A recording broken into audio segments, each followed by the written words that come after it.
بسم اللہ الرحمن الرحیم۔ ناظرین السلام علیکم، غضنفر ہاشمی ہوں اور پروگرام ہے وائڈ اینگل۔ ناظرین آج سے ہم اپنے پروگرام وائڈ اینگل میں کرکٹ کے حوالے سے بات کرنے جا رہے ہیں، اور کرکٹ کے حوالے سے ہم مختلف پروگرام کریں گے، پاکستان کی کرکٹ پہ بات کریں گے، پاکستانی کرکٹ کے مستقبل پہ، حال پہ، ان کی اسٹرینتھ پہ، ویکنسز پہ، اور ورلڈ کپ کی تیاری پہ بات کریں گے، اور آج اس سلسلے کا پہلا پروگرام ہے۔ ناظرین پاکستان نے ابھی سری لنکا کے ساتھ اپنی کرکٹ سیریز ختم کی ہے، اس کے بعد آسٹریلیا کے ساتھ میچز ہیں، پھر نیوزی لینڈ کے ساتھ میچز ہیں، اور پھر اس کے بعد ورلڈ کپ ہے۔ یہ وہ کروشل دور ہے، کروشل فیز ہے پاکستان کی کرکٹ کا، جس میں اس نے تیاری کرنی ہے اور اپنے آپ کو تیار کرنا ہے ورلڈ کپ کے لیے۔ بہت بڑا ایونٹ جو کرکٹ کا سب سے بڑا ایونٹ ہوتا ہے، اس کے لیے اس نے اپنے آپ کو تیار کرنا ہے۔ کیسے تیار کرنا ہے؟ کیا ہماری تیاری ہے بھی کہ نہیں؟ کیا ہم اس قابل ہیں کہ ہم کرکٹ ورلڈ کپ جو ایونٹ ہے اس میں کوئی نمایاں کارنامے سر انجام دے سکیں؟ کیا ایسا ممکن ہے کہ پاکستانی کرکٹ ٹیم جو ہے، جو اس وقت مختلف ایسے مراحل سے گزر رہی ہے کہ جس پہ بہت زیادہ خوشکن خبریں نہیں آ رہی، تو کیا ہم خوشکن خبریں لا سکتے ہیں اپنی کرکٹ میں؟ کیا کرکٹ ٹیم کی وہ جو ایک عروج ہے وہ واپس آ سکتا ہے؟ یہ ساری باتیں جو ہیں ہم اپنے پروگراموں میں کریں گے، اور آج کا جو پروگرام ہے، پہلا پروگرام، وہ پاکستان اور سری لنکا کی کرکٹ سیریز کے بارے میں ہے۔ ہم جائزہ لیں گے کہ پاکستان کی کرکٹ اس سیریز میں پاکستان کی کرکٹ ٹیم نے کیسی پرفارمنس کی، کیا کھویا، کیا پایا، ہم کیسے بہتر ہو سکتے ہیں، ہماری کہاں پہ ویکنسز تھیں، اور ہم سے کہاں غلطیاں ہوئیں، اور یہ غلطیاں اگر آئندہ جاری رہیں تو کیا ہم ورلڈ کپ کے لیے فٹ ہیں کہ نہیں۔ تو آج کے پہلے پروگرام میں ہمارے ساتھ موجود ہیں جو کرکٹ کے ایکسپرٹ ہیں۔ میں آپ کو تعارف کرواتا چلوں، یہ ہمارے ساتھ تمام پروگراموں میں موجود ہوں گے ڈاکٹر کاشف انصاری۔ ڈاکٹر کاشف انصاری جو ہیں، ڈاکٹر تو ہیں ہی، وہ تو ہم انہیں جانتے ہیں، بڑی پاپولر شخصیت ہیں ہیوسٹن کی، لیکن line and length communication in کا ادارہ ہے جو آفیشیل میڈیا پارٹنر ہے ویسٹ انڈیز کی ڈومیسٹک اور انٹرنیشنل کرکٹ میں، اور ان کا ایڈوائزری رول ہے، اور کرکٹ پہ گہری نظر ہے، اینالسٹ ہیں، پاکستان کے مختلف چینلز کو اپنی رائے دیتے ہیں، اور ہر وقت وہ لائن پہ ہوتے ہیں۔ ہم نے آج ان کو اپنے پروگرام میں مدعو کیا ہے، نہ صرف آج کیا ہے بلکہ آئندہ بھی وہ ہمارے پروگرام میں موجود رہیں گے ایک سینئر اینالسٹ کے طور پہ۔ ڈاکٹر صاحب بہت شکریہ آپ کا۔ تھینک یو سو مچ۔ میرے دوسرے مہمان ہیں جناب عروج احمد۔ عروج احمد ہی نوجوان اور لیکن کرکٹ پہ بہت اچھی گہری نظر ہے، اور یہاں ہیوسٹن کرکٹ لیگ میں وہ کھیلتے بھی ہیں اور اس پہ تبصرہ بھی کرتے ہیں۔ ہمارے پروگرام میں وہ بھی آیا کریں گے، آج ہم نے ان کو مدعو کیا۔ عروج بہت شکریہ۔ السلام علیکم، بہت شکریہ ڈاکٹر صاحب، ہم چونکہ پہلا پروگرام ہم نے رکھا ہے پاک سری لنکا کرکٹ سیریز پہ، تو جیسا کہ آپ جانتے ہیں کہ پاکستان نے 2 ٹیسٹ وہاں کھیلے، اور دونوں ٹیسٹ میں ہم نے شکست کھائی۔ ہم نے 3 ون ڈے ODI کھیلے، 2 میں شکست کھائی، 1 ہم نے جیتا، جیسے بھی جیتا آپ کو پتہ ہے۔ تو تھوڑا سا آج ہم جائزہ لیں گے سری لنکا کا اور پاکستان کی کرکٹ ٹیموں کا۔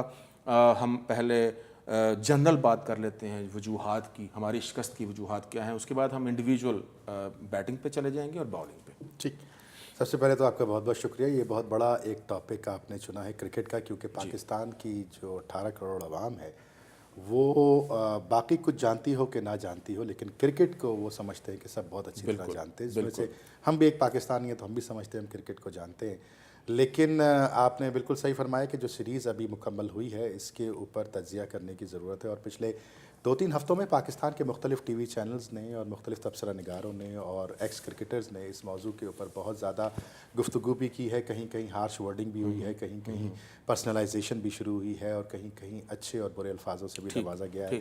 لیکن ہمارے اس پروگرام کا مقصد ہوگا، جیسے کہ میں نے آپ سے پہلے بھی ڈسکس کیا تھا، کہ ہم فیکٹس اور فگرز کو سامنے رکھیں، جو آبجیکٹو اور پروڈکٹیو ڈسکشن رکھیں، تاکہ اس سے ہمیں آئندہ کے لیے فائدہ بھی ہو، اور عوام کو اور جو آپ کے ناظرین ہیں ان کو بھی ایک موقع ملے کہ سمجھنے کا اور اینالائز کرنے کا کہ سچویشن کیا تھی۔ آپ نے فرمایا کہ پاکستان اور سری لنکا کی کرکٹ سیریز کے بارے میں بات کی جائے۔ پاکستان اور سری لنکا کی کرکٹ سیریز کو آپ 2 حصوں میں ڈیوائڈ کر لیں۔ ایک تو وہ ٹیسٹ میچز تھے جو 2 ٹیسٹ میچ کھیلے گئے، اور پاکستان کا مقابلہ ہوا رنگنا ہرات سے، اور پاکستان یعنی آپ یہ کہہ رہے ہیں کہ پاکستان ورسز رنگنا ہرات؟ بالکل۔ اگر آپ انالیسس دیکھیں اور آپ نمبرز دیکھیں تو میچ پاکستان سری لنکا کا نہیں تھا، پاکستان اور رنگنا ہرات کا تھا۔ اچھا۔ اور اس کے بعد پھر دوسرا حصہ جو ہماری گفتگو کا رہے گا وہ ون ڈے سیریز کا رہے گا، جس کے اندر 3 ون ڈے کھیلے گئے، اور جس طرح سے آپ نے فرمایا کہ پہلا ون ڈے ہم جیت گئے اور بقیہ 2 ہم بآسانی ہار گئے۔ تو ہم پہلے ٹیسٹ میچوں پہ بات کر لیں. ٹھیک ہے. ٹیسٹ میچوں کو اگر آپ سمرائز کریں تو جیسے میں نے ایک جملہ آپ کے سامنے عرض کیا کہ پاکستان کا مقابلہ رنگنا ہیرات سے تھا. رنگنا ہیرات میں پاکستان کے تقریباً 20-25-26 وکٹیں اس لڑکے نے 2 ٹیسٹ میچوں کے اندر لی. 40 وکٹوں میں سے اگر 23 وکٹیں 25 وکٹیں کوئی لڑکا لے جاتا ہے تو مور دین 60% اگر وکٹیں ایک بالر لے رہا ہے تو اس کا مطلب ہے کہ you have a serious problem اس بالر کے خلاف. اور یہی ہوا. پاکستان 14-1 میں لی تھی اور 8 یا 9 وکٹیں اس نے ایک میں لی تھی. 23 وکٹ جی تقریباً اس نے جو ہے نا وہ 23 وکٹیں 24 وکٹیں اس نے لے لی.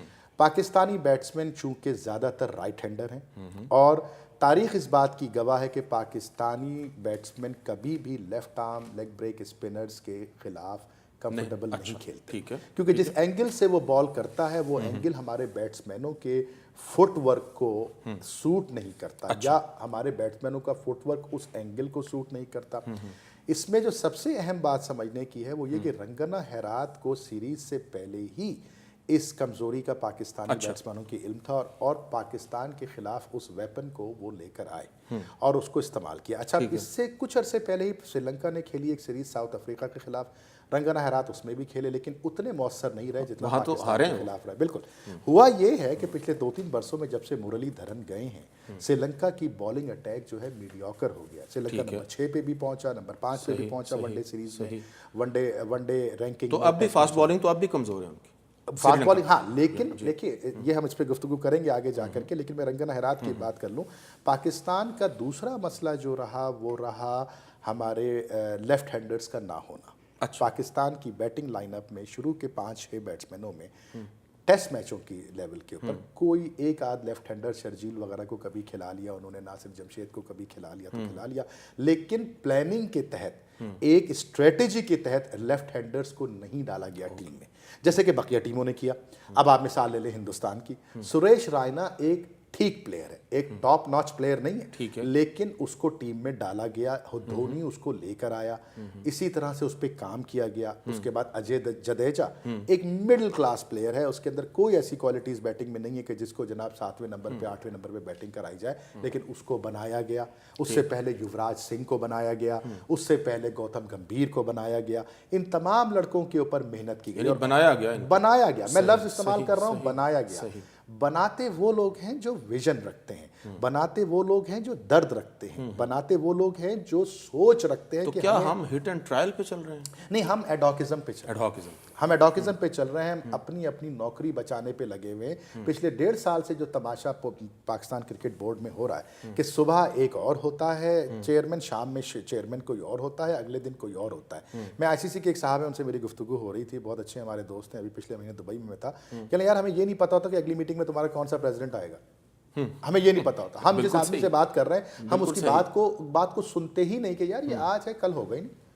تو ایسے واقعات بھی ہوں کہ صبح کورٹ نے ایک کو بحال کیا, اس نے اجلاس بلایا, اگلے دن وہ ایگزیکٹلی. اب جب اس قسم کا کھلواڑ آپ اس چیز کے ساتھ کر رہے ہیں جو 18 کروڑ عوام کی زندگیوں کی ضامن ہے, 18 کروڑ عوام کے دل کسی چیز پہ ساتھ دھڑکتے ہو نہ دھڑکتے ہو, کرکٹ پہ بالکل صحیح, ٹھیک ہے, وہ اور اس پر آپ کھلواڑ کر رہے ہیں. اور اس کے ساتھ آپ نے جو مذاق کر رکھا ہے پچھلے چند برسوں میں, کہ ہمیشہ صحیح لیکن پچھلے 4-5 برسوں میں, چاہے وہ بٹ صاحب کا زمانہ ہو, چاہے وہ اس سے پہلے شہریار صاحب کا زمانہ ہو, چاہے وہ اس کے بعد آپ کے ذکا اشرف صاحب کا زمانہ ہو, چاہے اس کے بعد نجم سیٹھی صاحب کا زمانہ ہو, کہیں کوئی سنجیدگی نظر ہی نہیں آتی, کہیں کوئی پلاننگ نظر ہی نہیں آتی. تو آپ اس کے اوپر آئیے کہ جو لڑکے انہوں نے ہیرات کی بات ہم نے کی تھی, تو وہ بنانے والی چیز کہ ہمیں ان بیٹسمینوں کو پروڈیوس کرنا ہے تاکہ اس قسم کی چیزوں کو, اس قسم کے بالرز کو ہینڈل کریں.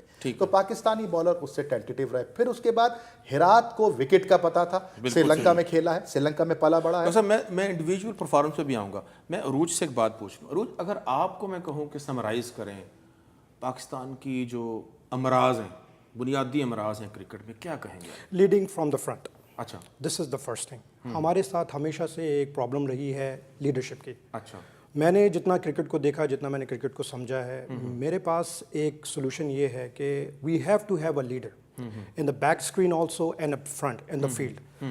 ہمارے پاس جو 1992 کا ورلڈ کپ ہے, اس کے پیچھے جو ایک ریزن ہے وہ ایک لیڈرشپ کی ریزن. ٹھیک ہے. آج اگر آپ غور کریں تو ہم نے جو سب سے زیادہ نقصان پاکستان کرکٹ ٹیم کو پہنچایا ہے وہ ہے سلیکشن آف اے لیڈر. اچھا, ٹھیک ہے. آج آپ مصباح کو دیکھ لیجیے, ہی از 40 ایئرز اولڈ. ٹھیک ہے, کرنٹ سیریز کے اوپر اگر ہم بات کرتے ہیں کہ مصباح کی صلاحیتیں ہمیں نظر, ہم کیونکہ ٹیسٹ پلیئر کی بات کر رہے ہیں اس وقت, اور test is the main thing جو آپ کو کرکٹ کو بیسکلی بلڈ پرووائڈ کر رہا ہے اس کی وینز میں. تو مصباح کی اگر میں چونکہ اس کو بڑا غور سے دیکھ رہا تھا کہ مصباح جیسا پلیئر, اس کی ایک اپروچ ہے وہ کیا ہے. ٹھیک ہے, وہ پہلے انہوں نے کیا اس موجودہ سیریز میں آپ دیکھ لیجئے کہ مصباح نے اس وقت جو ہے وہ صرف اور صرف 67 رنز 3 ODIs میں کیے ہیں. اچھا, ٹھیک ہے, آپ ان کا ریسٹ لے رہے ہیں. ٹیسٹ کی پرفارمنسز دیکھ لیں. سب سے پہلی بات یہ کہ اگر آپ کیپٹن ہیں تو you have to come front and make a platform after the openers. The number 3 position is the main position. Misbah کو ایک اسٹینڈ لینا چاہیے.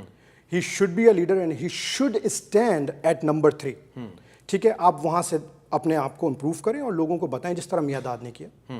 ٹھیک ہے, انہوں نے پروف کیا کہ آپ نمبر 3 پہ آئے. انضمام نے ایک پروف کر کے دکھایا کہ دیکھیں یہاں یہ پوزیشن ہے. اور اس کے بعد جو ہے کرکٹ کو لوگوں نے سمجھا کہ یس بیٹنگ کیا ہوتی. اس کی مثال دوسرے نمبر پہ اینجلو میتھیوز. اچھا, ہی از دا لیڈر. چلیں میں ڈاکٹر صاحب کی طرف آؤں گا, مصباح پہ بات کرتا ہوں لیکن چھوٹی سی بریک لیتا ہوں. ناظرین ہمارے ساتھ رہیے گا.